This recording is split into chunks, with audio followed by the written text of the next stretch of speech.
Don't pervert a handbook passage to me, okay? Welcome to a Lorehounds and Properly Howard joint production covering Severance on Apple TV+, Season 2, Episode 1, Hello, Miss Cobel. With me today, he's a big fan of fruit leather and pineapple bobbing, David. Hello. He's in a throuple with his Audi, Steve. Indeed I am. Steve's my Audi. And he's your favorite perk, Anthony. I'm also a frolic-aholic. Wrathfully, David, can you do some quick housekeeping before we head into our hot takes? It's very shambolic around here, so let me get through this really quick.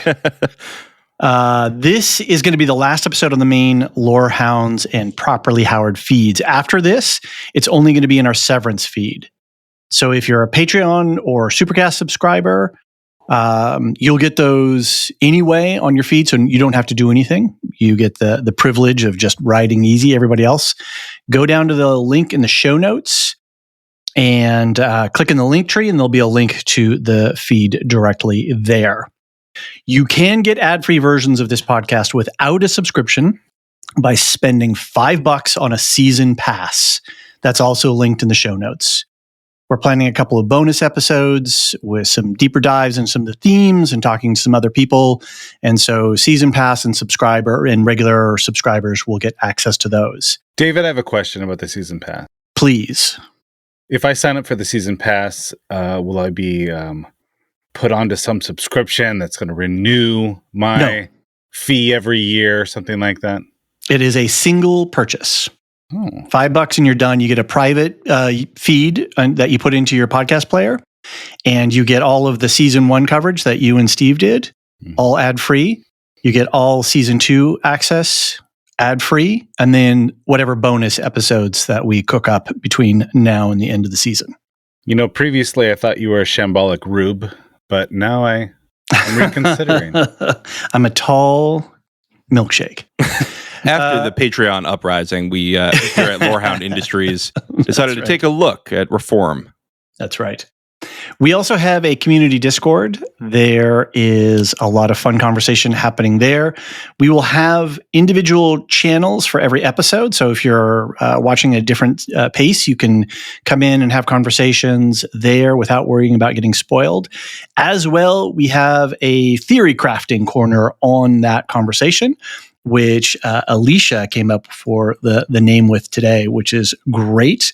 And it is the Macro Data Theory Refinement channel. And so if you have big theories or big clues that span both seasons, you can go there and share. You could wager some internet points, try to win yourself a waffle party at the end of the season. And so join us there. Again, link in the show notes. And lastly, feedback. Send your feedback to severance@thelorehounds.com. Nancy is our assistant floor manager, and she will be coordinating all of those. Depending on volume and scheduling, we may combine those. We may do a spinoff. We may tack them on at the end. We just have to kind of see how the volume goes. All right. I think that is it for the housekeeping.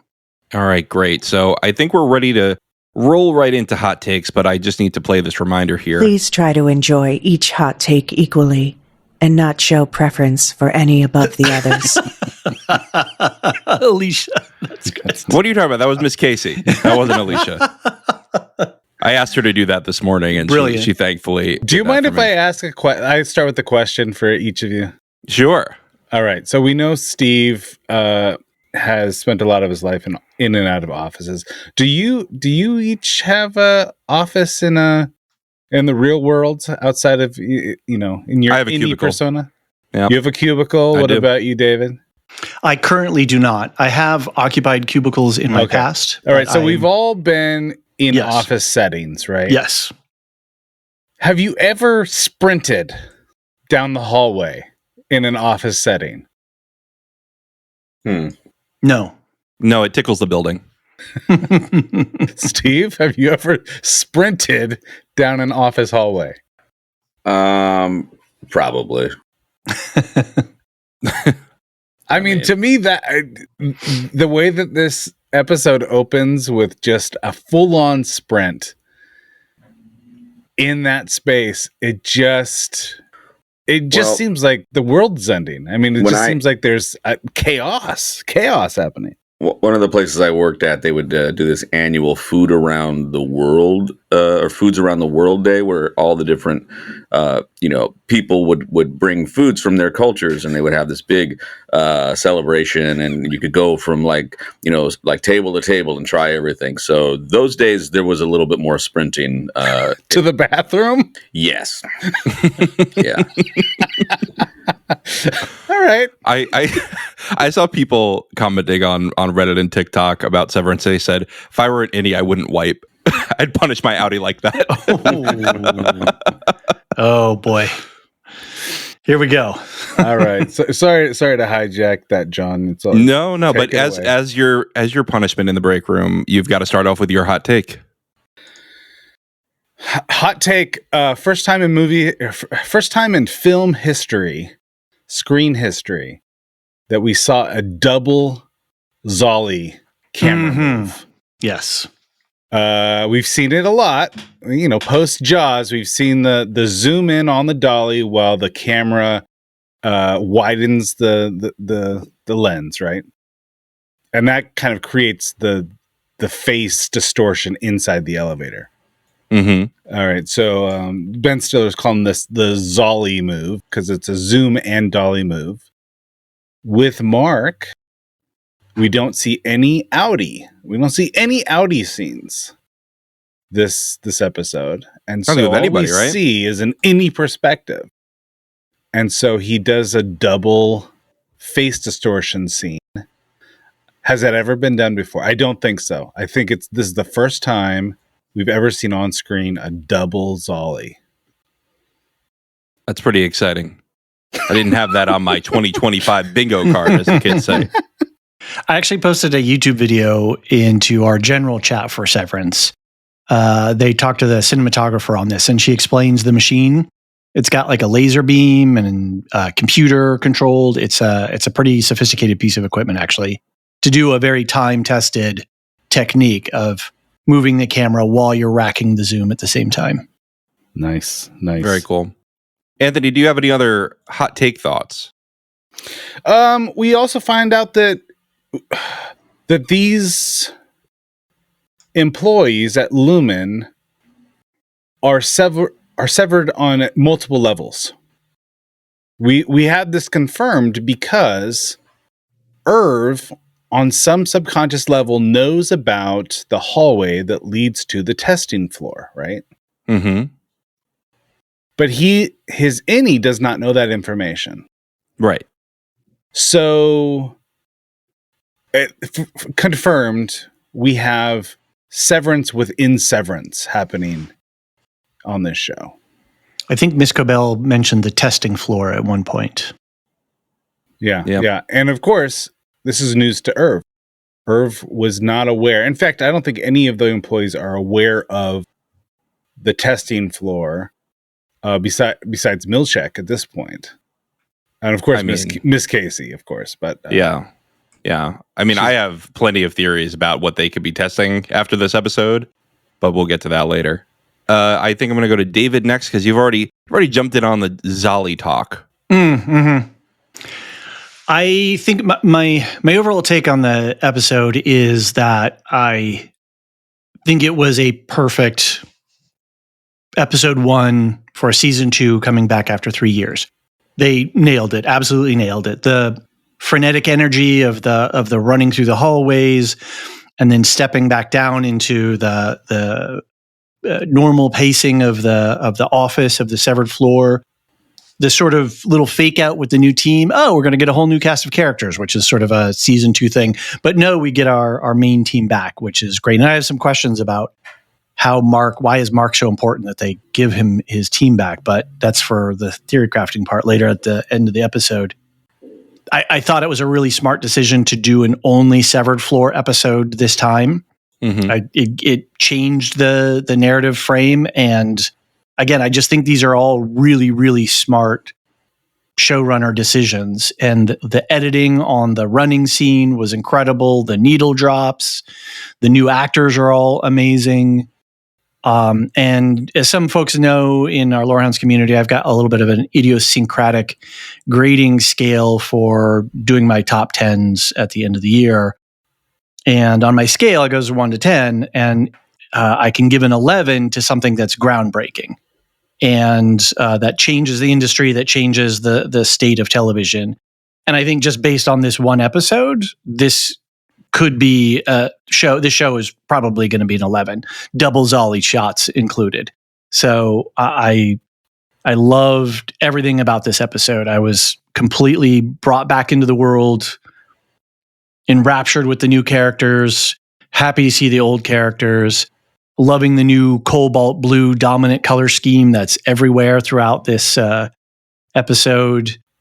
And I just absolutely think they nailed it. It just hands down, it is some of the best television I think that we're gonna have we have a bumper crop of great television coming at us this year, and this is an awesome way to start the 2025. I know Silo bridged the year, but at least for a 2025 start, I think this is awesome. It's just a great way. I'm happy to be a podcaster in this day and age. Yep. So. Yep. Steve, can you give us a more positive take?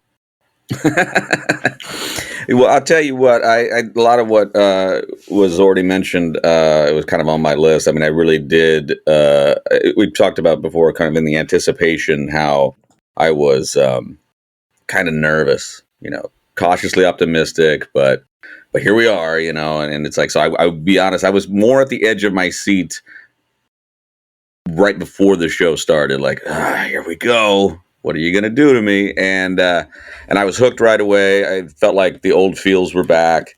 I'm always impressed by how much they do in the amount of time they have. I mean, they're not short shows by any stretch, but it really feels like you've seen a feature length movie by the time you're done. I mean, like, it really covers so much ground in a way that doesn't feel like you're losing anything in the expedience of it either. It's just really something.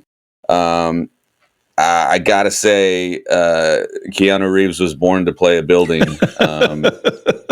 Just absolutely. Was that the voice of Reeves? Yeah. Oh, I had no idea. Yeah. Oh, that's really awesome. funny. Yeah. So just I don't know, Joe. Do you think he's gonna get a nomination, Oscar nomination for that, or sorry, an Emmy nomination? I think something's got to get. I mean, obviously, there's got to be an animated spin-off of this whole thing, a Rankin Bass version. Yeah. So I mean, it was impressive. The the worth the wait for sure. I just really enjoyed the just the amplified Milchek. Like, Milchek is always like, he's at his most sinister when he's at his most friendly, and just to always see him bubbling on the surface, just everything is just restraint with him. Like, what? I mean, he does have a belt coming to him, but I wouldn't be the one to do it. Yeah. Milkshake is not someone to mess with unless you want to just call him Milkshake. Then I think he can get over it eventually. He'll promote you even if you call him Milkshake, apparently. Well, for me, I will say I was really nervous to go into this show. It's been like a couple of months since I had like a main show to podcast on, and so I was like, am I too rusty to take on a show of this level of detail? And the minute we watch it, I'm going, simply shambolic, John. I know. But the minute I watch it, I go, oh gosh, I just my Severance chip for my Lorehound persona just activated, because everything about this makes me ask question after question. I changed my perspective on something and then rewatched the episode, and I saw it in a completely different way. And I think that's a really cool way to watch this show. And even over email, all of us were talking about the the Cold Harbor thing that we'll get to. Like, there's so many, like you said, Anthony, Rorschach tests of what are you seeing in this based on your experiences and your knowledge of the world. And that's super cool. So anyway, why don't we take a quick break? When we get back, we'll get into the summary of the episode and our full discussion.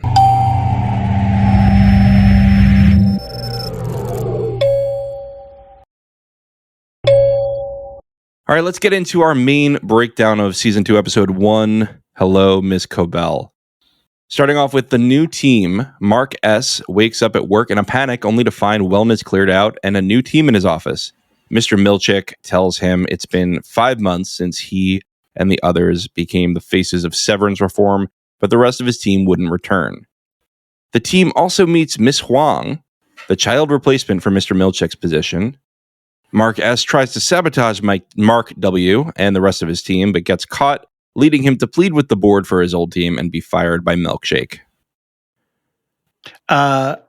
Anybody have favorites on the new team? Because I've got I love Dario R. I think he's perfect. What were your CPR dummies? Brooms. He has a Lumon branded espresso cup. I'm just like, oh, brilliant. The props department on this show is on point. It's so good. Yeah. Anybody else have a favorite? I mean, I'm a huge. I don't even know what was the woman's name. Gwendolyn Y. Gwendolyn Y. I'm a huge fan of this actor. Alia Shawkat, yeah. Yeah, all the way back to Arrested Development. She was recently on The Old Man. I think she's amazing. I'm a little bit disappointed that, do we think this is the only time we'll ever see these people? I mean, it's possible that we don't see them ever again, right? It's possible. I have a feeling we will.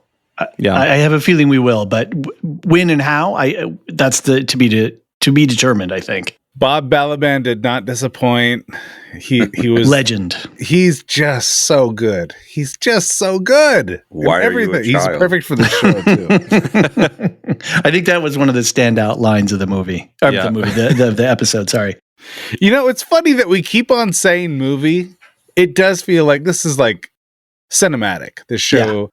I mean, throughout this podcast, we'll probably keep making the same mistake. This does not feel like a TV show as so much as it's just a cinematic achievement. Yeah, I think you're absolutely right. The scale, the scope, the production, it really is. It's some of the best TV I think we're going to have in a while. So we learn later that, there's 206 countries that Lumon's in. And these people were transferred from Branch 5X. So were they transferred? Mark W. he said that he was at Branch 5X and that he worked with Gwendolyn Y, but he doesn't mention Dario. Okay. So and then that branch was shut down. So were they transferred again after this, or did Mark actually kill them?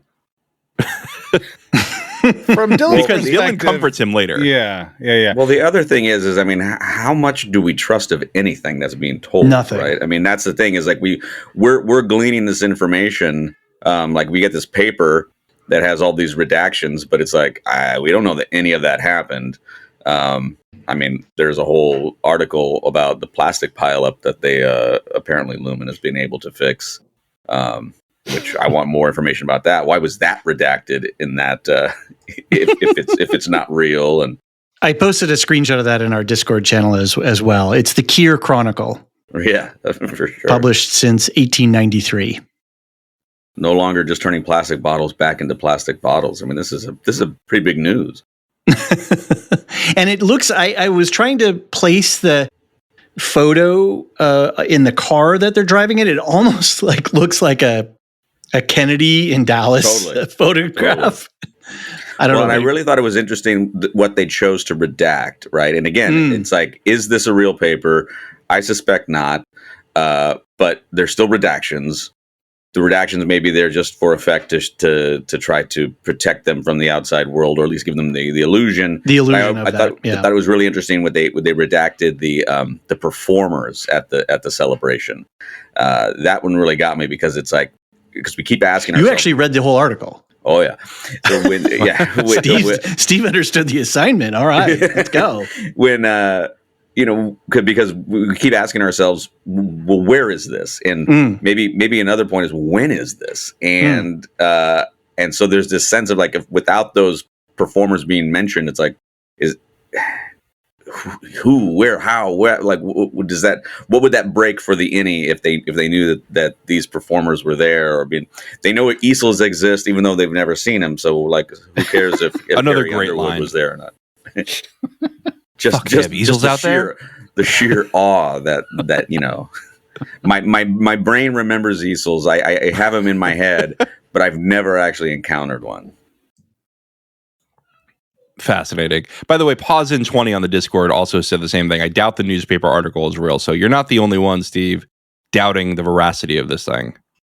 Can I just say, I know we're talking about these innies. The weirdest thing about this episode is Miss Wong. Yes. And I can't get over it. One of the best lines, the exchange between her and Balaban.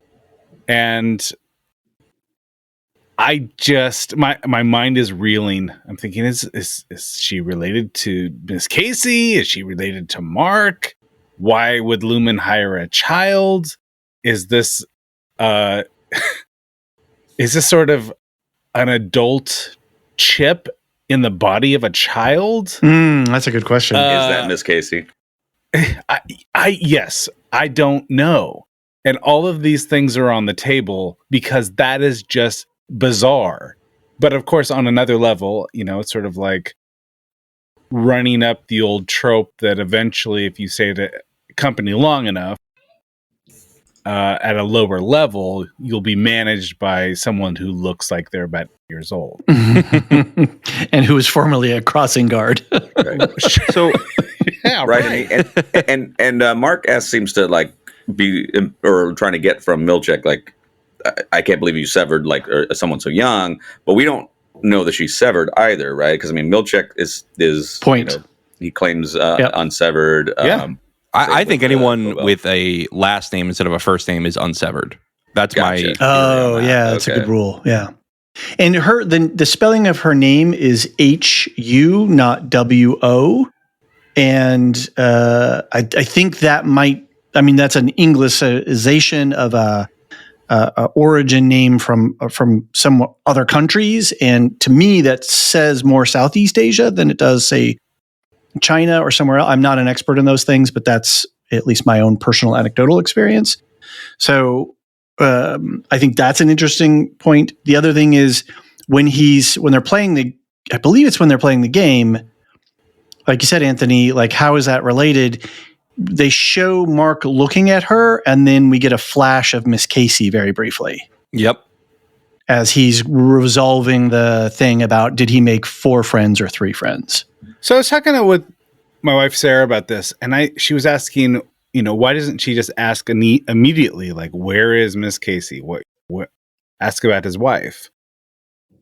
And I think that scene is important because up until that moment, I don't think Mark knows exactly what he's going to do, like what his plan is. Mm-hmm. I think he thought, I got to get down there. I got to go find her. And when he can't find her, he's sitting in that stupid ball game. And in that moment, his whole demeanor changes. And it's right after the flashback to the image of Miss Casey in his head, right? Or Gemma. When he sees that flash, I think that is meant to tell us he has a purpose. And the purpose is, I'm going to discover what happened to Gemma. And at that moment, he switches his demeanor to be very amiable, very collegial, and he takes the correction from the supervisor. He decides, I'm going to keep playing this game until I can find out the information that I need. Because I think he knows any kind of direct approach is not going to work. Unless he appeals directly to the board. So yeah, who knows? Well, and that's like in the beginning of season 1. I mean, Mark is kind of like, for the to belabor the last name, but he's kind of like the Boy Scout of the group, right? He is kind of what he was pretending to be. In Anthony's example, is kind of who he was, but the difference is that like he's not that guy anymore. But I think also, especially from a Milchek perspective, he knows he's not that guy anymore. Like the veil of innocence has been lifted. It would, but again, these are innies, right? So these are not super savvy individuals. These are relatively new creations. So even this level of it's like when your child first learns to lie, you're like, you're really bad at this, but I appreciate the effort. And so there's kind of that element too, is like, as Mark's getting a little bit more clever, sometimes it's just, well, then you just run somewhere. You don't really. It was a good trick, though. It was clever. Like he got them immediately. The break room. Oh my God, the break room is sacrosanct, right? Right. They all bailed for this for the break room. So I want to bring in somebody making the case about Miss Huang. Maureen D on our Discord said, people are speculating about cloning because of the goats. What if Miss Huang is a clone of Miss Casey? Also, in a rewatch of the birthing cabin scene from season 1, I picked up Rickon remembering that the last time Mark was in a health facility was for his wife, Gemma. That does make you wonder how Lumon got Gemma. Do they run everything in the town? So is Miss Casey...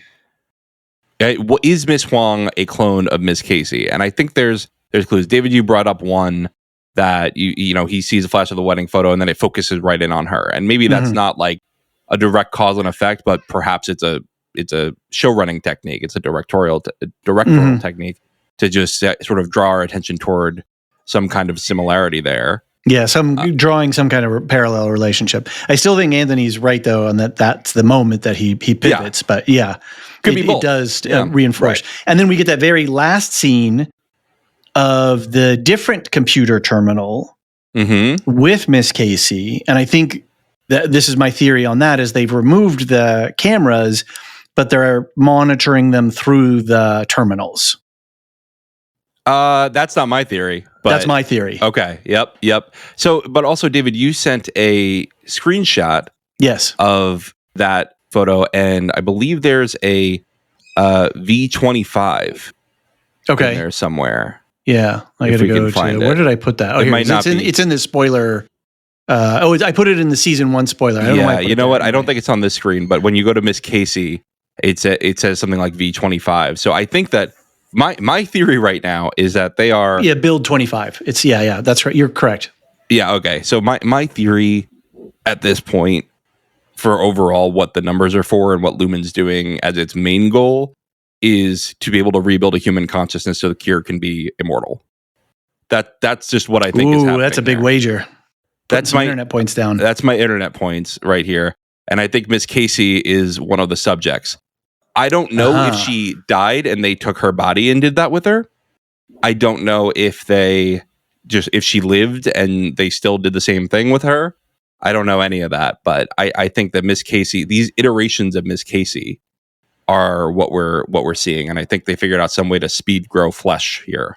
And what's interesting is in the bottom left corner of that image, she's looking at the screen. So it's not like, it's like a profile picture of her. Mm-hmm.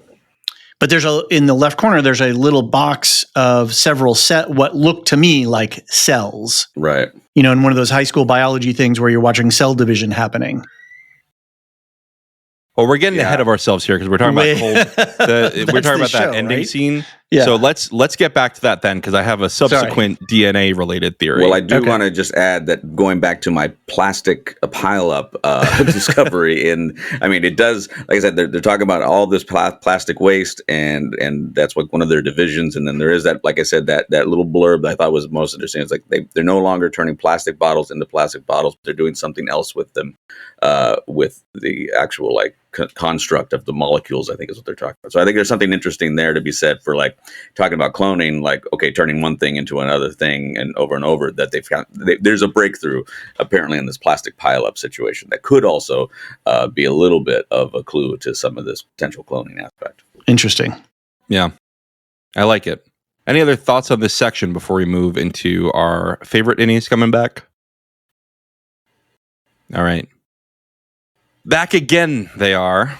Mark, Dylan, Irv, and Helly arrive at work sometime later, all suspicious about the circumstances of their return. Mark fills them in, with Dylan telling him it was the right thing for him to end their replacements' lives.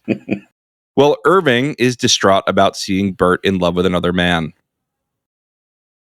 I have to say that that scene between Bert and Irv, Irv and Dylan. Sorry, Irv and Dylan, where these two characters are generally antagonistic to each other. They're Bert and Ernie, right? They're an odd couple. They're an Oscar and what was Oscar's roommate's name?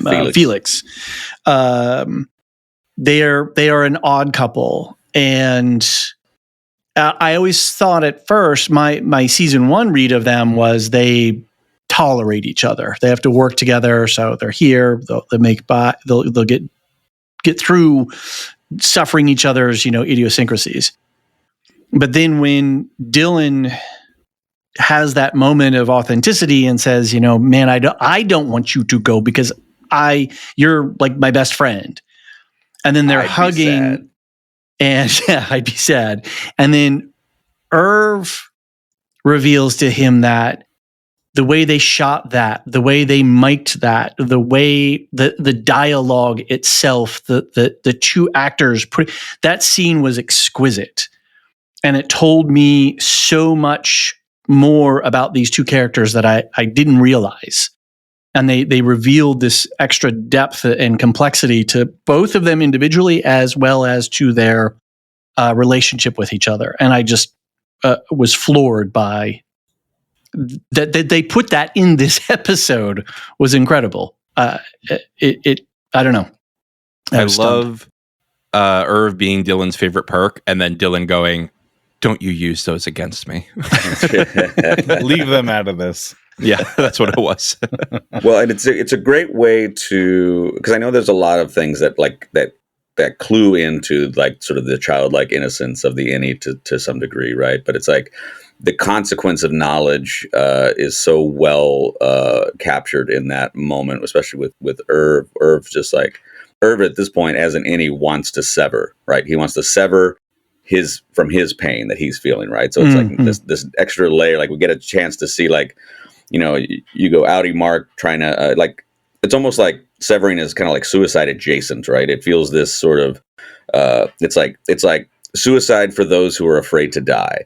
You just get a little bit of it. And Irv is like the woman the senator's wife who didn't want to go through the pain of childbirth. So it's like a pain avoidance thing. Right. And so for Irv, he's like, I would rather not, almost to the point where he's like, when he's saying, I would rather not be than to feel this way. Right. I mean, and part of that is twofold. It's one is the element of like, I'm sad about Bert, but I used to be happy because I used to be ignorant.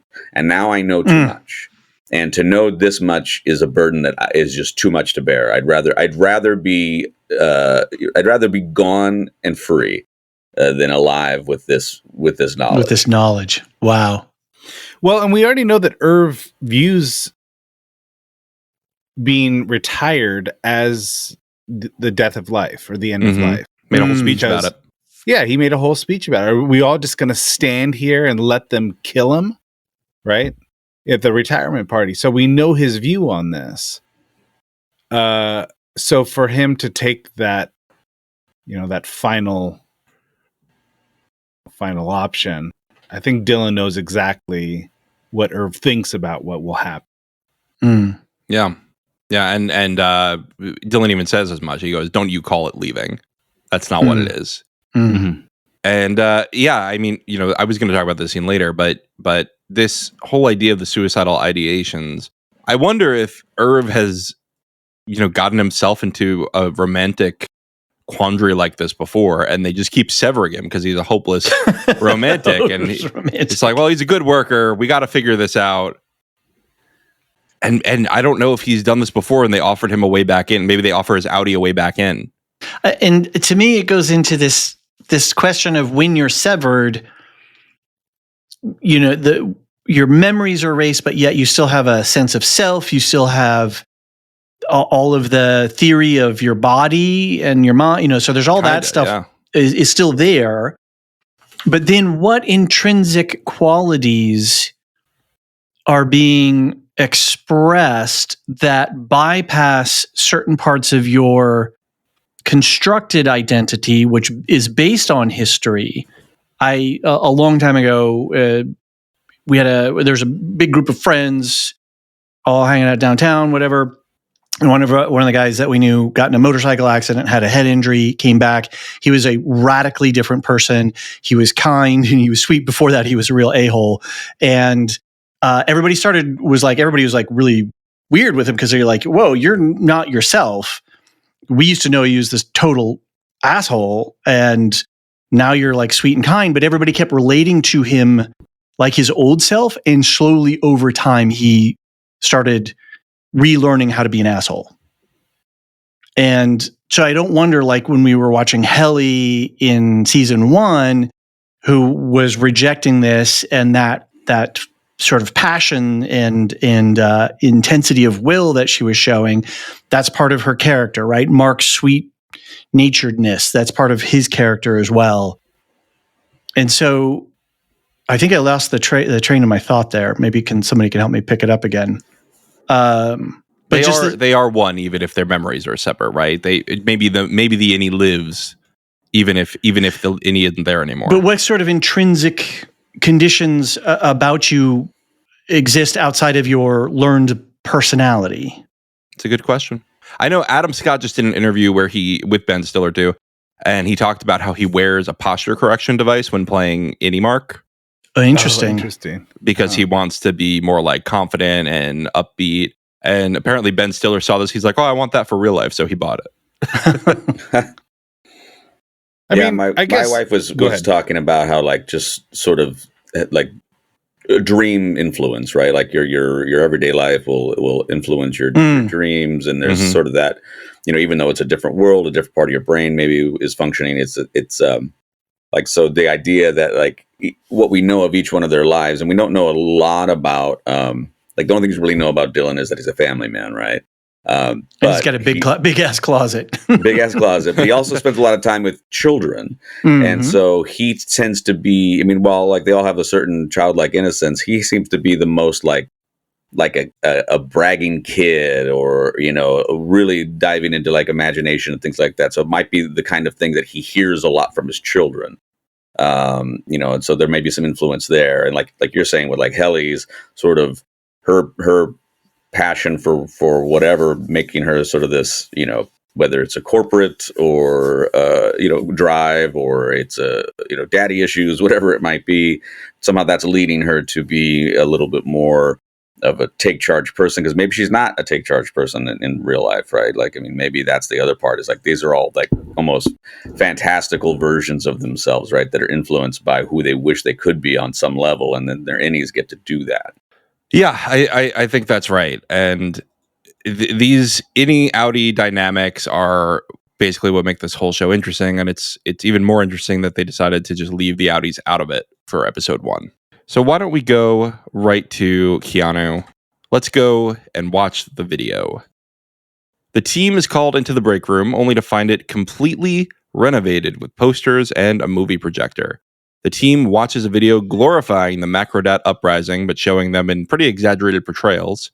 They're told about new perks like upgraded snacks and activities. And Mr. Milchick tells them they have until the end of the day to decide if they want to stay. They're innies, not their outies. Mark shares his outie experience, and Helly lies about hers. Can I just say, this was so Santa Claus is coming to town, Coded? Oh yeah, it absolutely is. It absolutely is. It's a heat miser with his hair on fire, completely. Yes. Yeah, Stiller said in an interview that he was really excited to include that, and the animator who did, I forget the name of the animator who did that, but it's not actually stop motion. Okay, it's made to look that way. And it's the same animator who did a movie called Anomalisa. I don't know if you've seen this movie. Anyway, but it's totally made to look like those little Christmas movies, and that scene with Irv's head just lighting on fire. That's totally taken from that particular Christmas show.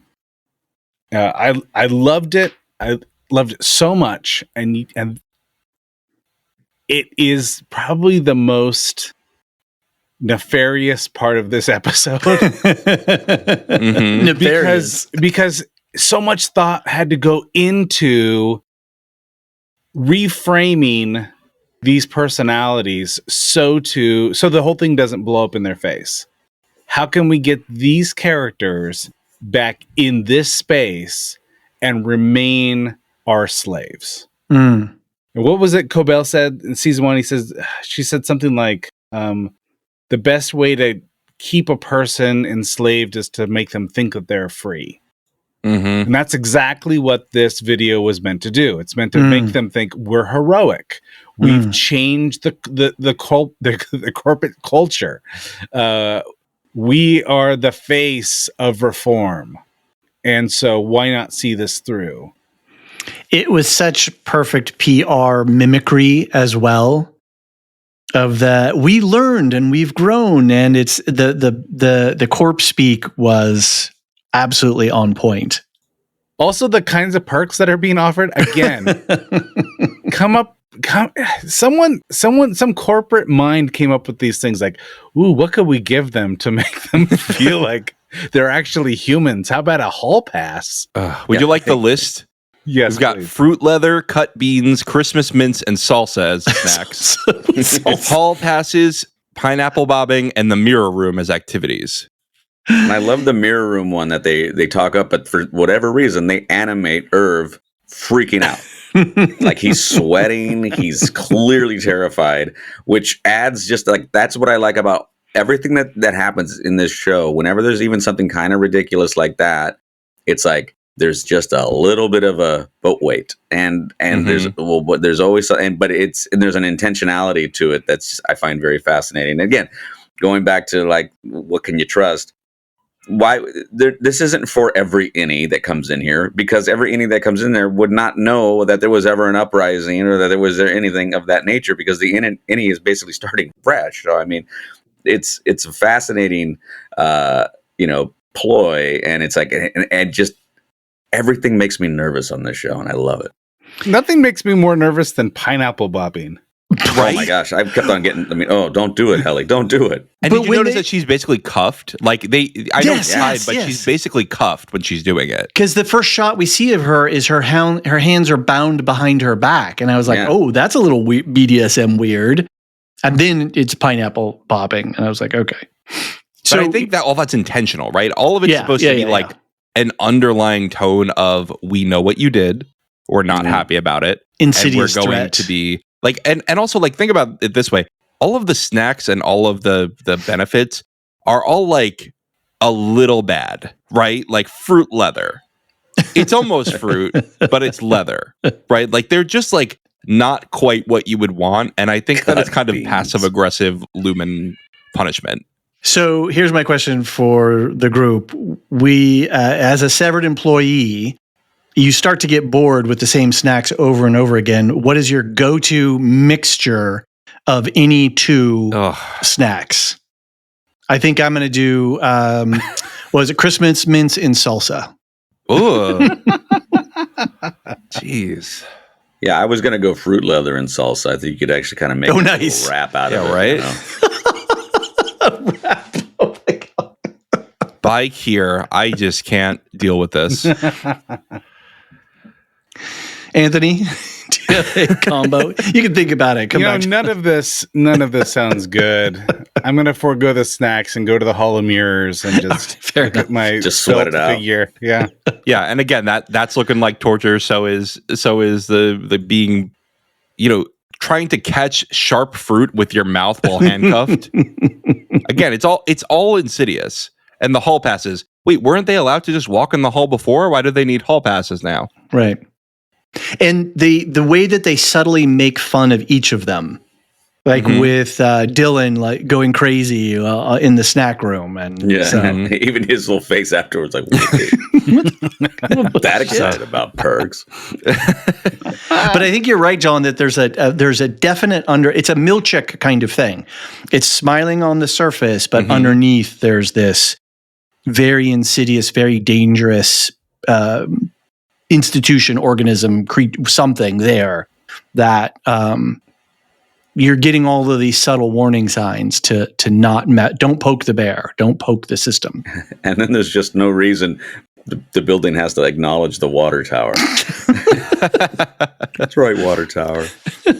And also, gear. I think it's an exaggerated critique of actual corporate America, right? Totally. A company, virtue 100%. signaling for some targeted group and then donating to politicians that fight against that group. That kind of thing, right? Like there's something insidious going underneath the surface. Well, I think it was it Coca-Cola, and it was one of the Kardashians, and she was at a protest, and she like gives the cop a Coke or something. Did you guys see that one? Wasn't it Fresca?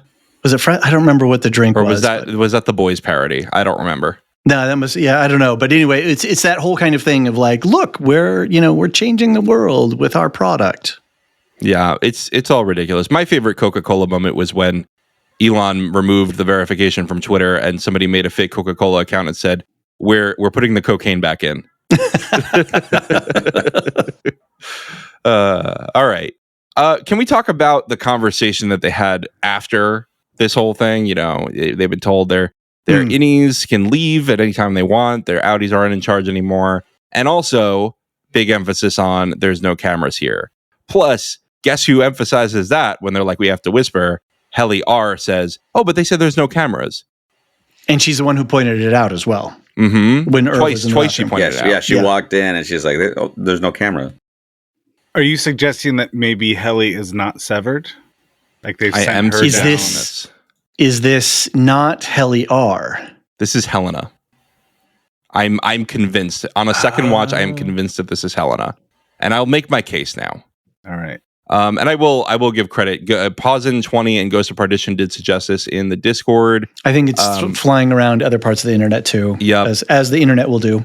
Urethra Franklin in our Discord also said, it might just be that she's ashamed of her Audi company figurehead. Same thing. Eon pretty much said that, completely disgusted with her Audi. But for me, there were several things that made her suspicious. One, she mentioned the cameras twice. And Helly has been suspicious since the beginning. She's been really careful about everything. She's been really calculated in her planning. And all of a sudden, she's not concerned at all about being watched. Two, she lied about her Audi life. And I know that we could read this as shame, but I don't think so, based on the lie. And that's such a tool, right? Like if you knew that you had that much power on the outside, that's such a tool. That's such a bargaining chip with management. Why wouldn't you tell your coworkers if you were on a mission?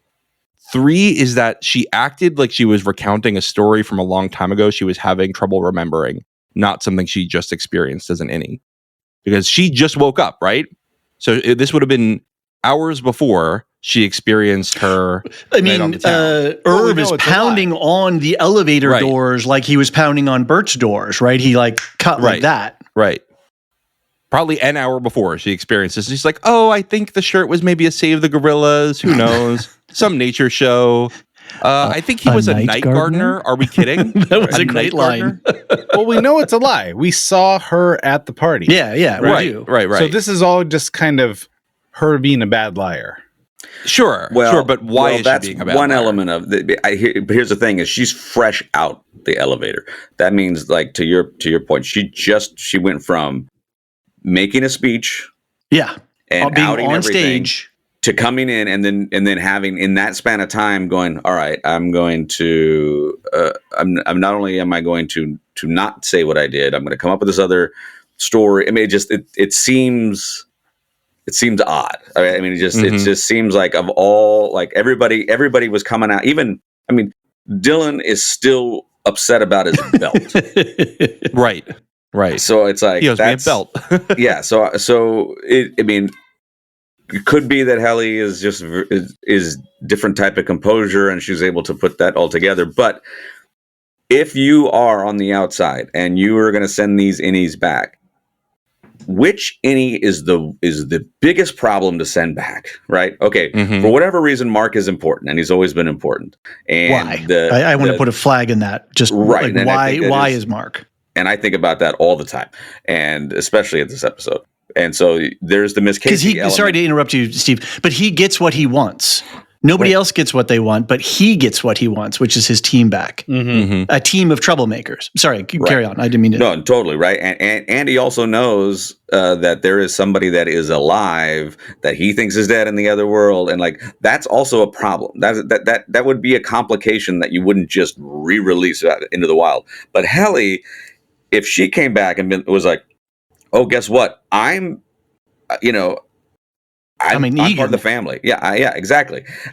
That's the kind of information that like that trumps everything that you throw in there. So it would make sense that it's like, all right, your outie or your innie had as part of this big thing. 'Cause again, we don't know. We'll find out in the next episode, I assume. What that world of the outies is like at this point. But she's the one you can't just have in there just running amok, because she could also just be like, you can't do anything to me. I run this place. I'm in charge. Yep. And so that's an element that you can't have go back. So I think that adds a little bit more credence to that she's outie on the inside. Yeah. And there's more too, I think. I mean, she's going, oh, you can tell us what you saw, Irv, even if it's bad. That line got me. And then finally was her conversation with Mark, where Mark's saying, well, Miss Casey is my outie, my wife. And she's like, oh, well, it's your outie's wife. And she keeps emphasizing this difference. And he goes, well, it's kind of the same. It's mushy. She goes, no, we're not the same. And then she takes a beat. She goes, we're not the same. You don't know your outie anything. I think they're terrible. And her demeanor change there, I would encourage everybody to go back and watch that couple seconds, because her demeanor change there is so purposeful. And I think it really shows that she lost her, she got out of character for a minute. Right. And then she corrected. I agree with that. And also what she does next when she says, but if it's important to you or your out, like she's like, I'll help you. But she does it in a way that's like, but she betrays her last sentiment. If her last sentiment was truly, hey, I hate my outie is nothing and we should She was pissed. She was ready to cut off her fingers and hang herself. Right. And if that's where she was, even in that sentence, then next it's like, but hey, if this is what you think is best and this will help your outie, then yeah, I'll follow you. I'll help you out. And that part was a little bit like, because that was such an abrupt turn from where that conversation should have been going, especially if she was like, hey, we left the last time we saw each other, like we kissed, like there were feelings brewing, right? And now it's kind of like, oh, kind of looks, you could kind of read it as faux jealousy, or you could also kind of read it as keeping him off the scent. Right. And if she's there steering and manipulating them subtly, to what end? Why have these four back? I think because they don't know what happened to the others. And here's my thing. I believe, Milchick, that there's no more cameras, because you don't need a camera. You have a human camera. You have Helly R. You have Helena pretending. And is she part of the design of this? Yeah, I think she just is a spy. She's just an internal thing. So anything they say, she's going to hear, and they don't even have to worry about having it on camera. Are they actually leaving when they leave the severed floor? I mean, we won't know until episode 2 if we get outside of off the severed floor. Yeah, that's the thing. I just don't know about the timeline on any of this, because I mean, they leave, they come back, and now there's this whole video presentation. That doesn't just happen. Is that an overnight thing? Can you get Keanu Reeves that quickly? I don't know. but the idea that like everything that's happening is like, okay, it was 5 months to get to that, but it's like, okay, so why in 5 months did it take that long for Milchick's stuff to get into the office? Yeah, that's exactly what Aretha Franklin said on our Discord server. Was, unless Lumon's IT department is very slow, why is Miss Cobel still up? Right. I mean, he's got crates that are still like partially opened, right? And so his, if the succession plan was relatively swift, why? I mean, 5 months is a lot. I mean, look, I've been in corporate situations, I understand, but if you're going to promote from within, you could probably move that up pretty quickly. Now, you haven't seen me move house. It takes me years. Side note, the triptych that Miss Cobel had up behind her of the storm clouds, that was, I noticed that in the storeroom when Mr. Milchick takes Dylan into that back secret room to look at the plans for the visitation. What do they call it? The visitation suite. It's the we'll talk about it in a second, but it's the Audi family visitation suite. That's it. Yeah. Let's take a quick break, and we'll be right back.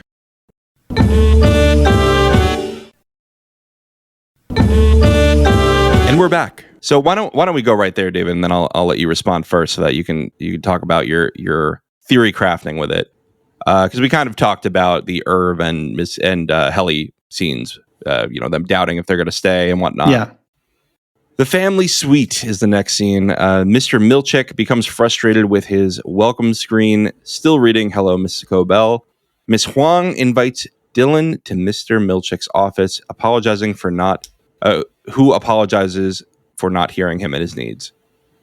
He shows Dylan the design for the Audi family visitation suite and asks him to keep it a secret from the others out of jealousy. Dylan returns to his desk and the four innies start working. So, David. Yeah. What's your thoughts?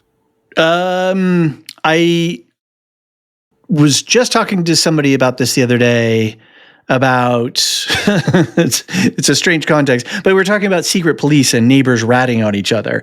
And nextdoor.com. Yeah, and this idea that how do you incentivize your neighbor to, how do you recruit somebody to rat on their neighbors? And this is a perfect psychological manipulation of Dylan. Absolutely textbook of your wife's name, and he knew that he already had a prior knowledge that that Dylan was very motivated by knowing who his kids are. And this could be a thing where it never gets built, or they sort of fake built, they could drag corporate wise, they could drag this thing out for a long time, but they're recruiting Dylan to be another pair of eyes and ears on the floor. Right, because you don't really need to incentivize him to stay. That's kind of he seems to be kind of all in. He's good at it, right? He's good at macro data refining. Right. So to add this other incentive suggests, it's a different. He's recruiting plan here. Yeah, he's totally recruiting. Yeah. But Steve, answer me this question: is Gretchen real? Does Dylan have a wife? That's a great question. That is a great question. Or is she even Gretchen, right? I mean, it doesn't matter, right? He doesn't have to be honest with them about any of this, right? Especially if they're not going to actually make this visitation wing, and the visitation wing is just a carrot. And even if it is a real thing, you can bring anybody you want in there to play. You can, to play your family. Yeah. The college theater majors are going to get a lot of work in this town. Because I've watched a lot of spy dramas and read a lot of spy books, that's good recruitment if you use her real name, because there's an authenticity into as you're describing it or explaining it, as opposed to a lie, which you could right, just stick to as close to the truth as possible. So I wouldn't doubt that that's her name. Yeah, it doesn't do anything one way or another, right? At this point. It's only if you get caught up in your own lies, if you get caught up in your own shoelaces, so to speak. So, go ahead. Well, I had a question for you, Anthony, because you mentioned that your daughter in the past has some color theory knowledge and stuff. I would love to get her take on the cobalt blue color scheme of Milchick's office, and it's blue everywhere. This episode is blue all over it. So I don't know if you can ask her opinions at some point later down the road. I will definitely ask her that. I just wanted to sort of lean into John's theory crafting, which I've been thinking about here, because it hadn't occurred to me before that it's actually Helena we're watching and not Heli-R, right? Mm-hmm. So this is just kind of a new concept for me. So I'm piecing this through. The family visitation center is the perfect perk, or at least the perfect promise of a perk, if I can be alliterative, for Dylan, right? 100%. And then this whole ruse with the fake team, it could have been just like a carrot stick thing with Mark, like they were eventually planning to bring back the people anyway, but they wanted to make it seem as if Mark won. won this little round, Mhm. Yeah. right? Intensifying it. Yep. They're not sure if Irv is going to stay or not, right? I think it's possible that they're waiting to see if they can incentivize Irv.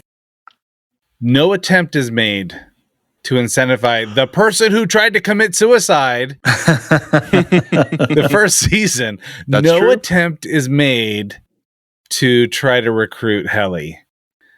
And it could be that they think, well, there's a romance brewing. Maybe that's enough. But I think it's telling that there's a specific attempt to incentivize both Mark and Oh Dylan. shit. And one way to incentivize Irv maybe is to bring back his lover from out of retirement. This lover from another husband. All right. Flash theory. Mark W says that his prior team never hit quota. Yeah, they're dirtbags. They're dirtbags. Shambolic dirtbags? When someone tells you that all their exes are crazy, they were the crazy one. They were the crazy one. And so what's different about this team? This team hits quota. Dylan is a good macro data refiner. Mark is a good macro data refiner. Going to your DNA theory, Mhm. the four humors when they visit the perpetuity wing, the voiceover of Egan is about the four humors. Yep.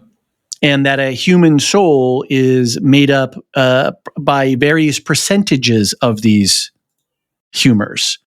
And in the macro data refiner's handbook, which is at the end of the Lexington letter, which you can get through Apple Books, man, the marketing tie on this is wild. I was listening to the official podcast a little bit. The host read ads that they are doing are so weird because they're out for other corporations. It's freaky. Anyway. In there they talk about the four different humors, and then that you're refining those into that. So if I'm starting to get convinced of your DNA cloning theory thing here, John, that if a person or a cell or some part of is made up of these humors, then they're doing some sort of cellular level refinement. David, this is great because this is leading right into my theory. If you see, I'm not a shambolic rube. I'm actually a professional podcaster. If you Google Severance sorting, you will see it will pull up the four categories you can put the numbers into. Yep. Those are WO, FC. Yep. I have this in our DR, theory and crafting MA. channel on Discord as well. Okay, so that's It lines up. Yeah. It lines up with Woe, Frolic, Dread, and Malice, which were the four humors outlined by Kier. But weirdly, on their terminals, there are 5 buckets. There are, but if you click into any of the buckets, you get those 4 items. Okay. So I don't know. I wonder if it's like different souls that they're. Are you playing the game? Like, there's a game. Didn't they make a macro refinement game? I don't know. I didn't do that. Okay. All right. I think there's a game out there on the internet somewhere. So also to create the parallels with DNA, there are 4 nucleotides that make up all of DNA. And so if you have the 4 humors creating the soul, then you have the 4 nucleotides making DNA. Now you can make your own person, your own human being with a soul. Very interesting. See, Anthony and I were going back and forth with this today. Anthony, you mentioned the Cold Harbor location, and I actually saw somebody online say Cold Spring Harbor first, so I don't want to take complete credit.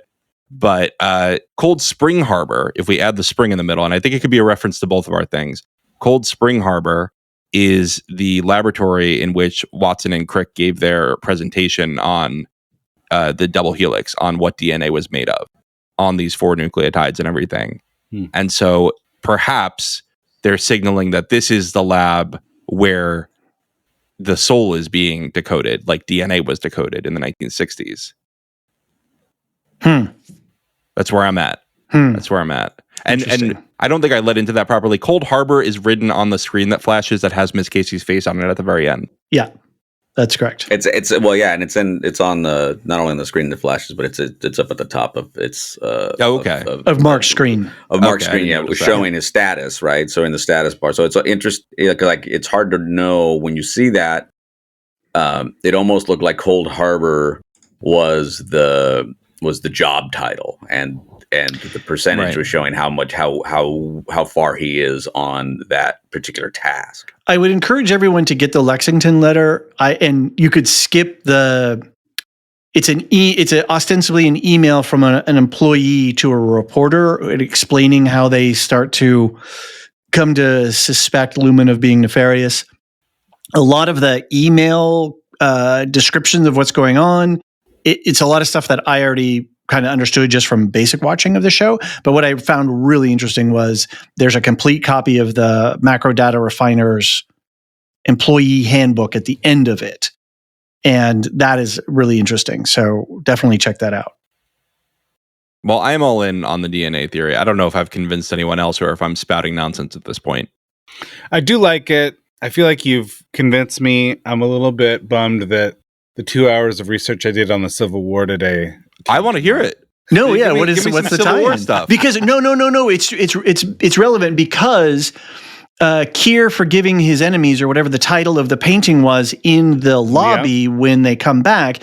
Keir is wearing a Civil War era general's uniform, and there are troops standing in the back with rifles with bayonets that look like it could be from that era. Yeah, and from a time frame, if Lumon was founded in 1870, that's only 6 years after this battle that Anthony's talking about. And the Keir Gazette is published since 1893, I think. Yeah, in the masthead. Yeah, so this whole company, at least the mythology of the company, really goes back to this post what do we call them? Antebellum America. All of the artwork, all of the sort of the early mythology was kind of really gave it a Mormon feel. Yep. Yes. Coupled with the religiosity of it. With a messianic leader who's figured the things out about life. Yeah. Mm-hmm, mm-hmm.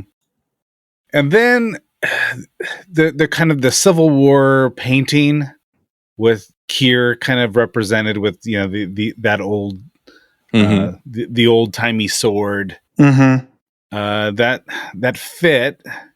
And the first thing I looked, when I did a search for Cold Harbor, it's a town in Virginia, but it's where a famous battle was fought.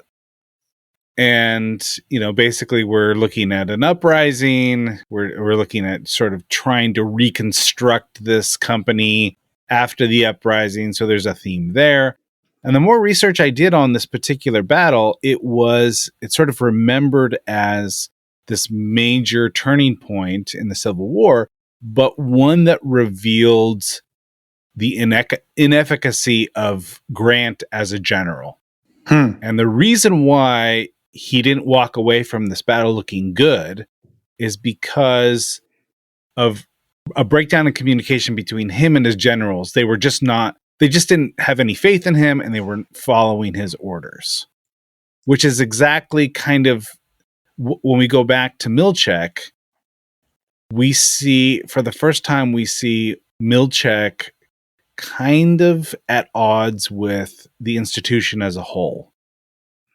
And I think that there's going to be something major with Milchek this season where he, as middle management, has a breakdown with, and maybe a bit of disobedience with upper management.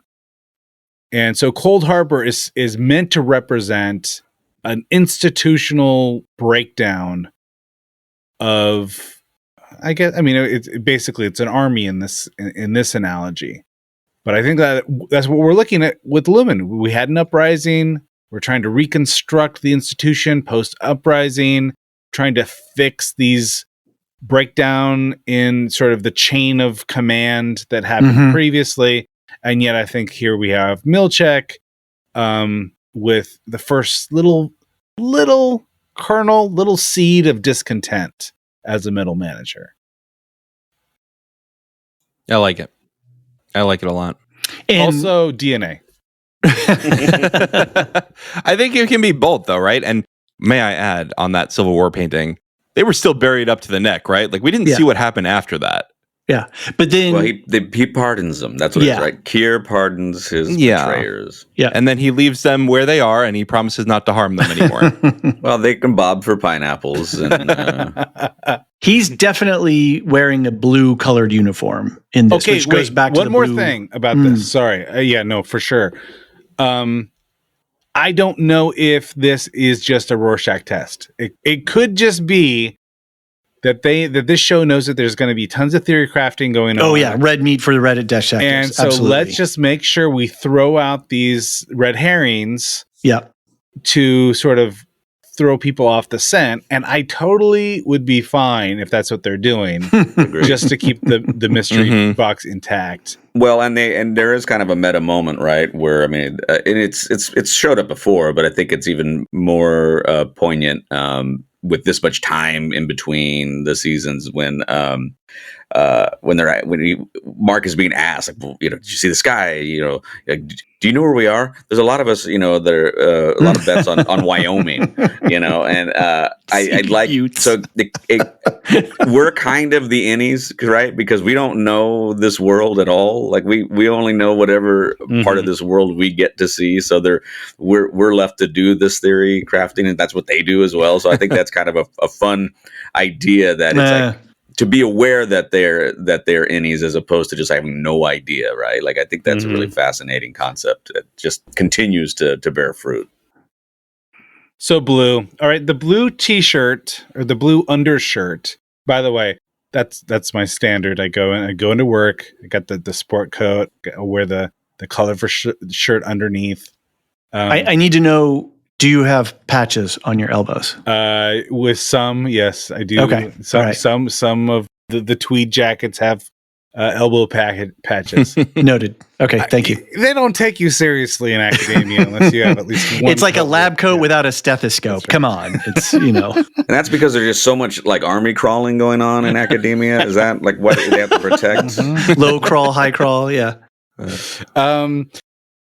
The blue shirt's important in terms of plot because after Mark, the very first scene when Mark's running around, there's an ominous figure standing behind him. Yes. And my initial thought was, ooh, it's Milchek. But if you look at it carefully, wearing blue. He's wearing a white shirt. Yep.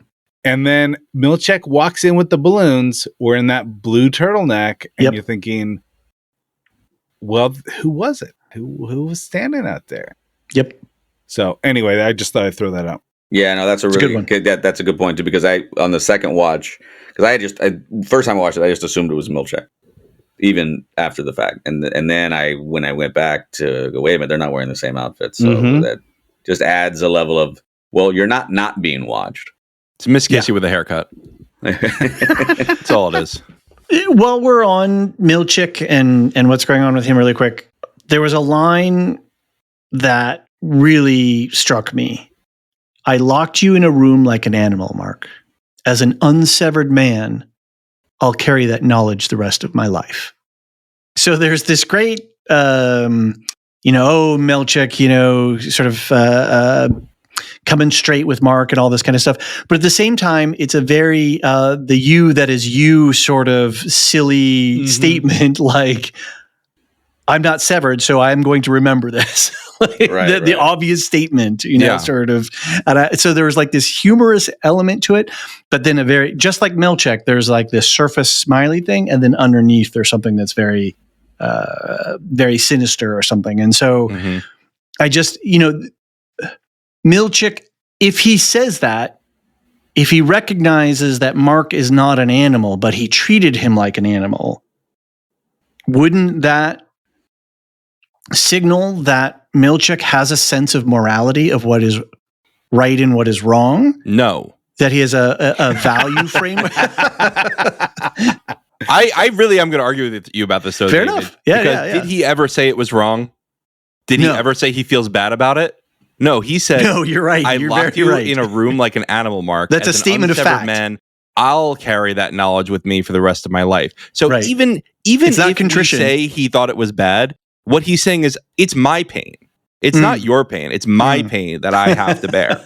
It's a classic non-apology. Totally. Classic non-apology. Totally. Then I'm not even sure it's pain. I think it's just like I just get to remember it. yeah, exactly. I get to relish that for the rest of my life. And then you go to Dylan. All right, so let me hit you with this one. He goes to Dylan. I don't think I wrote this one down, but this was he's talking to Dylan about the Audi family visitation suite. Dylan says, "Is this real?" Or he said, "Does this mean I get to meet my family?" And Mr. Milchick says, "If you take it at face value, I'd say so." That did not say yes. That said, if you take this at face value, if you take the name at face value, then yes. Yeah, Milchick is painfully honest. But it's Aes Sedai speak if you watch the Wheel of Time. You know, I knew you were going to say that. The Aes Sedai and the Wheel of Time have a rule: speak no untrue word. That does not mean they can't lie. That means they can mislead you without saying untrue words. And so here Milchick is saying, yeah, that's what the name means. Doesn't mean it's going to happen. Doesn't mean this is real. Yeah, doesn't mean I promised it. Tucker Carlson and him all the whole time. Anyway, I just wanted to point that out. Like, he really didn't make any good promises here. He played very carefully with his words. Yep, I think you're absolutely right. I think it would make you. It's that thing where somebody says, "Hey, what color's the sky?" And you're like, "Why are you treating me so badly?" Like somebody's they're reacting to something that's not actually been said, and his words make it sound like he has a moral center, right? But these are just basically these are two factual sentences. Mm-hmm. Yeah, so I think you're right. I think you've gotten me off the point there, which is, yeah, there's nothing in the statement. I didn't yell no for no reason. Right. I do think we're going to see a character arc with him. I agree. That's unexpected. I agree. Is he the Zuko of this generation? I don't know. Maybe he is Zuko. I don't know. It's a good question. I think there's something about, I don't know why, but I felt kind of sorry for him about the screen. Well, the title of the episode is tells you that is an important part of this episode, right? I mean, it's not just a throwaway thing that after 5 months, there's theoretically 5 months, IT hasn't gotten to this screen, which is also like you can't change it. I guess he doesn't have admin rights to this computer, but it's an important thing because everybody's an experiment to some degree. It feels like, right? I mean, if you're not Egan, hell, even Helena's to some degree, right? I mean, it's like, so the idea that he has any agency, maybe he may believe that same thing that Cobel was saying, right? You know, like he's convinced he's free. He's as an unsevered man. He makes a point to say that, right? And I thought that was an interesting thing to say because, I mean, while it's fine in conversation, to me it felt like an exclamation point in an otherwise regular declaration. Like it did feel like that was a call to something that's going to matter, right? Like, okay, he made so I immediately when he said unsevered, I'm like, I wonder if he is. We've never seen him outside, right? No, right. No, wait, we have. We saw him with Dylan. He interviewed Dylan. Yeah. Oh, yeah, you're right. We did. Okay. And I would absolutely we saw allow him in Dylan's what we believe is Dylan's closet. Yeah. And I would absolutely allow him to buy me a meal at a bistro. Okay. I'd be there hot quick. Let me just say a couple things about this because I kind of, let me think. How do I want to say this? Lumon had the wherewithal and the creativity to create a stop motion video to redo the break room, to construct instead, like they took out the supply room and they like put up the shell or the drawers shelving, or whatever. Yeah. Right. They can do all of that. And in 5 months, they can't reprogram his computer to give him the proper greeting. So that's one thing. And then the other thing is It's a total flex by the board, right? he doesn't have admin rights on his own computer. Mm. He doesn't even have enough admin rights to make the setting change himself. So I think that there's something, it has to be intentional, and it really shows you that Milchick is just as much of a rat in a maze as anyone. Yeah. Well, and that look he gives Miss Wong when he closes the door, it's kind of, I mean, there's just something. She's not his creature. Right. He didn't hire her. Exactly. Mm-hmm. And so there's there's a lack of agency for sure. And that might, but because again, we don't really understand Cobel's backstory all that well either. We know that she's a believer, or she was, up until, she ended up getting fired. And I don't know where Milchick fits into all of that. Right. And so you talked about, David, you talked about how this was just a perfect entry to a second season with this much anticipation going to it. And I talked about how my anxiety and my level of like apprehension, and the reason why I embrace this one so heavily and agree with you so wholeheartedly is because I'm like, I've got more questions than answers, and that's what I want. There's nothing, like, it's just, I'm right back into this absolute, quote, mushy environment. Like it's the less I know what's going on, the better I feel somehow. That's wild, because I was thinking about this earlier today before we started recording, and I was thinking, have they answered any question? Or have they only posed more mysteries? They've told us who the Audis are. Like who Helly's Audi, I think that was a big reveal. Goats. Chip, I don't know. There's just so many mysteries that they've barely paid off any. Yep. There's no significant payoffs. And we were talking about the PTSD from Lost. Right. But yet here you are saying, you are like, you're settling down at your terminal. You've got a snack machine humming in the corner, ready to go. And you are happy as a clam. This fruit leather takes a long time to gnash on, so you gotta watch something while you do it. Well, the thing I didn't like about Lost is that it was trying to somehow, like, it felt like it was like, it felt like it was untangling something and going, no, we'll get it, we'll tell you what it means, and then they're like, yeah, I don't know, we don't know either, and that's fine. They didn't know half the time. Maybe that was the. But I guess for me, this play, like, I'm not a jazz fan particularly. However, in the right context, I can get on board.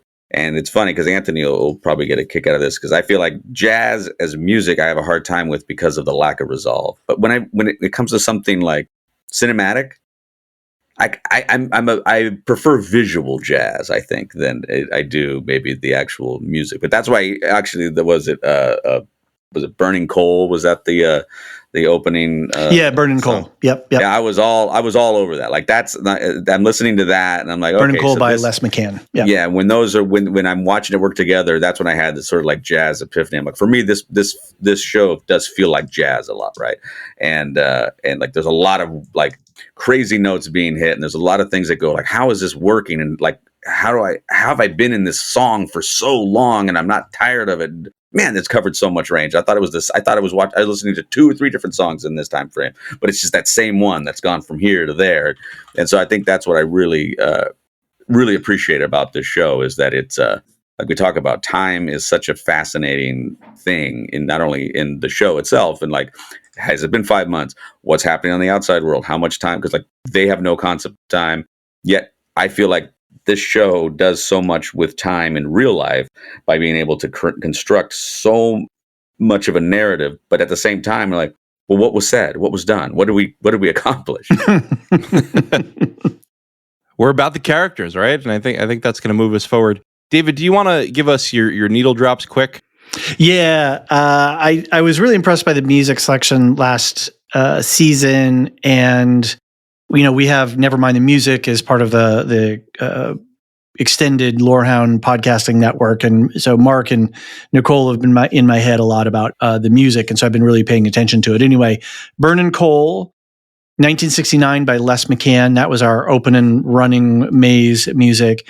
And then there was a brilliant transition out of that into the Severance theme music. So it was masterful sound editing. Yeah, and then we I caught that too. It was amazing. Yeah. And then we have a song called God Walked Down, released in 2016 by the Allergies. And that's a band that I know nothing about. But boy, you don't know anything about Allergies? Good for you. Yeah, and specifically not this one. Both of these songs to me were just so well picked and so well edited, and gave me, without being gratuitous, it gave me the right amount of needle drop. I mean, there's been some shows recently where it's just like, oh my God, or it was a movie. I think it was the Wolverine. Deadpool v. Wolverine. Yeah, it was just like, oh, come on. Like it just got exhausting at some point. And I just use these really smart. So I'm going to make sure that I call out the songs in future. Maybe we'll make a little playlist. I'm sure somebody out there will make a Severance playlist. So I've always appreciated Ben Stiller's use of music, and it's like in Zoolander, like he had some really fun opportunities to let music kind of be a comedic punchline at times, and I think he does it in a way that doesn't feel overwrought. And it just adds a little punch to it, right? And it's like I like to see that with whether it's contemporary music that you sometimes find in Severance, or some of these jazz choices. And like again, I looked up the Allergies as well. I was not familiar with them at all, but the song it worked so well. Yeah, it was remarkable, right? And to have something work like that and have it not, and almost to the point where it feels like I'm like, I think I know the song. I'm like, I for sure don't. But I'm so into it at that moment and so present with it in that scene that I feel like I know it. Yeah. So we're talking about music. Just a note here, one of the many interviews that Stiller gave. At one point in this season, there will be a character who whistles a tune, and I'm about to tell you the name of the tune. So I guess if you don't want spoilers, skip it 15 seconds or whatever. One of the characters is whistling Gordon Lightfoot's The Wreck of the Edmund Fitzgerald. And Stiller's asked directly, isn't that song a meta-narrative for this entire season? And he gives a non-answer. So it could be he was just like, pointing folks in, a wrong direction or something. But the non-answer made me really curious. I hadn't really looked at the lyrics of that song before. But I spent a lot of time listening and re-listening to that song, and I have no idea. I have no idea how it relates in any way to this, aside from sort of the naval theme that Irv has given us in season 1. I don't really know how it relates. Yeah. I don't know the song well, but now I want to go look it up. We did get a piece of feedback via email at severance@thelorehounds.com if you want to write in, from Art the Non-Musician, saying, watched Severance a while ago, listened to your podcast, watched Severance again after 6 months. Noticed the bumper music for the first time. How do they make the 5 notes so creepy, disturbing, pleasant, and off-putting depending on the mood of the show? It's really the underlying chord structures. I mean, it's essentially the 5th of the scale, the minor 7th, and then it goes down chromatically until you get back to your 5th. The 5th is like kind of a safe note, but it's not quite resolved. I'm trying to be Mark from Nevermind the Music, and I'm failing at it. But da, da, da, da, da, you see how you're inching back down, and depending on what kind of treatment you give it with the chords underneath, that's going to sound prettier. Like Eleanor Rigby has something very similar, and that's prettier in there, or perhaps melancholy. You're totally channeling Mark right now. I love it. I'm trying. I do have a degree in this. I just forgot most of it. And but also in here, you can have it be really creepy, like in the intro. Mm-hmm. It's very cool stuff, I think. Anybody else have thoughts? Nope. I just You know what you were saying before, Steve, about Ben Stiller and his use of music. I just, prior to season 1, like when I was like, oh, he's directing this show. Okay, whatever. And then like, wow, this show's really good. And then coming into this, I'm like, holy shit, Ben Stiller is going to be one of our great directors. Right? I better never see him make Blue Steel again. He's only making movies now. I didn't get the reference. Blue Steel was the look in Zoolander. He can't act anymore, is what I'm saying. Do you realize I've never seen Blue Steel? I've never seen. Right. Remember, I've never seen. That's been on our list for a while. Yeah. All right. Well, somebody laughed at that, maybe. I got it. Steve, for a while, Zoolander was one of Heather's favorite movies. Yeah, she liked it quite a bit. Yeah, I mean, it's see, he is. I think he is a very a good director. I was an early adopter of Ben Stiller from the Ben Stiller Show. Do you remember that? Vaguely. He had his own sketch show on Fox briefly, and it was. Was that next to In Living Color? Yeah, it was kind of around that same time, and it was Janine Garofalo was amongst it. Bob Odenkirk, Andy Dick. Wow. Those are your main players, and they were. I think this was right before Reality Bites. I think, but it was very clever stuff. I remember thinking, oh, this guy's gonna be huge, and then he just wasn't for a good long time, and then found his way back. He was on SNL as like a bit character briefly. He would play Tom Cruise or a grown-up Eddie Munster. And I just think which one was it? What About Mary or something? Something About Mary. Yeah. Something About Mary. That whole sort of puerile, that adolescent humor. I'm a kind of a doofus on the outside, but a sweetheart guy on the inside. That whole, and then the Tannenbaums, I think it was, with the family at the tracks. Like I just kind of boxed him into this, like, oh, he's a goofball comedian. Mm-hmm. Right. Well, yeah. Growing up as the son of goofball comedian duo, right? Yeah. There's that New York Times interview with him that just came out the other week. That it was really, really interesting. It was a really good interview. So another shout out to a good source. So. Well, anyone else have any parting thoughts on this? I actually, one thing I want to say is skip 5 seconds if you don't want to know the title for next episode, but it's Goodbye, Mrs. Selvig. Yes. Yeah. I think all of the episode titles are out. Okay. There's a Severance wiki that's really good. If you just Google Severance wiki, and they have all the episode titles. Oh, I'm sorry. They have the episode titles up to number 6. I just have one more thought, and that is, I think that we should retire the sarcastic good luck. When people say, well, good luck with that. In favor of the new phrase, enjoy your balloons. If you say enjoy your balloons in a condescending tone, it's just the sickest burn ever. It's the sickest. It's so beautiful. Oh my God. Yeah, there's also on the paper. There's a whole thing about the Baird Creek Bandit. And I think Baird Creek is where Mark lives, in that area.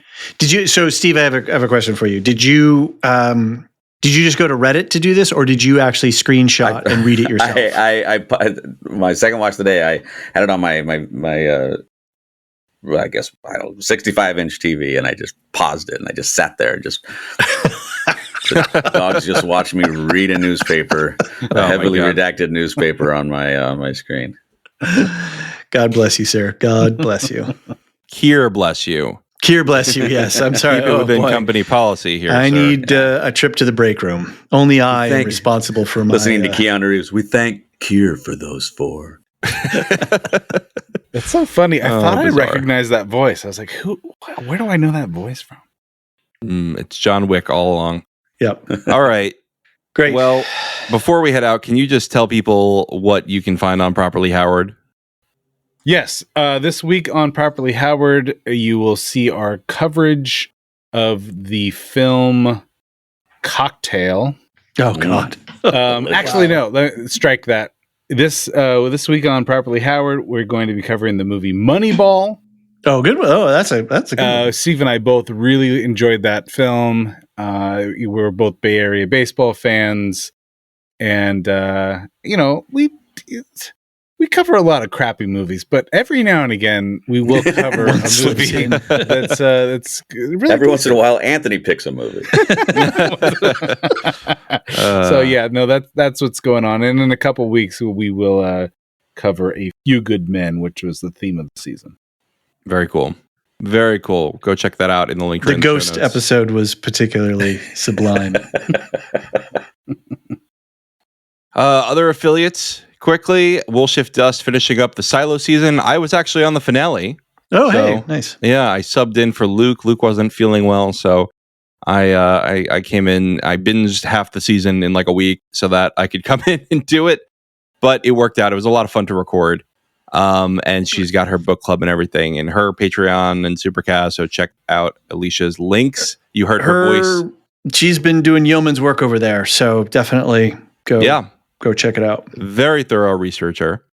Radioactive Ramblings doing their Red Rising book series read through. And did you get they just gave us their update. Oh yes, I did see that, but I know generally what they're doing the next couple of weeks, so I'm just gonna say quickly. Also doing Studio Ghibli films. They've got Spirited Away out. I'm gonna always say Ghibli. Nobody's gonna stop me. Nobody's gonna stop me. I don't care. I'll go to the break room as many times as I need to. Enjoy your balloons, sir.